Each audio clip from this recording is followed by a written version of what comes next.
New at 5, a Miami Valley lawmaker has a plan to restart the way Ohio executes death penalty inmates. The state has not had an execution since 2018. Center 7's John Bedell joins us live here in the studio. John, this means there are now two dueling capital punishment ideas at the State House. That's right, James. This is certainly a controversial issue. As of today, I checked, there are 118 Ohio inmates on death row. The state has paused carrying out those sentences because of a supply problem for lethal injection. This bill right here would create another method in Ohio, one that's been in the news recently. Miami Valley state lawmaker Phil Plummer is one of two state reps sponsoring this new legislative plan.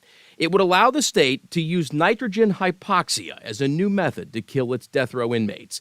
The state of Alabama just executed a convicted killer with this method. He breathed in nitrogen gas through a face mask, depriving him of oxygen, suffocating him. The method had never been used in an execution or tested before the Alabama inmate's death. Obviously, we don't support this bill. Allison Cohen is with the only statewide group solely dedicated to repealing the death penalty in Ohio. What would happen if we used all that time and all those resources to finding a nitrogen hypoxia execution toward community safety, preventing crime in the first place, or resources for the families of victims? Ohio has had an effective ban on executions for nearly 6 years because the state cannot get drugs from pharmaceutical companies to carry out its lethal injection program. Plummer's bill would give Ohio the second option of nitrogen hypoxia if it becomes law. Juries have convicted these people and sentenced them to death. We need some closure for the victims in cases like these. Plummer's bill also has support from Ohio Attorney General Dave Yost.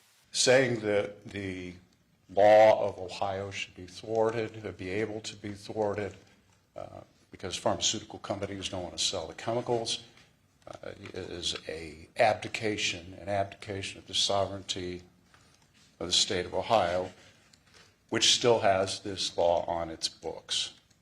While this bill was just introduced in the Ohio House this morning, there are also two more bipartisan bills currently in committee in the Ohio House and Ohio Senate that would abolish the death penalty here in Ohio. We'll let you know what happens to all three of these plans. Live in studio, I'm John Bedell, News Center 7.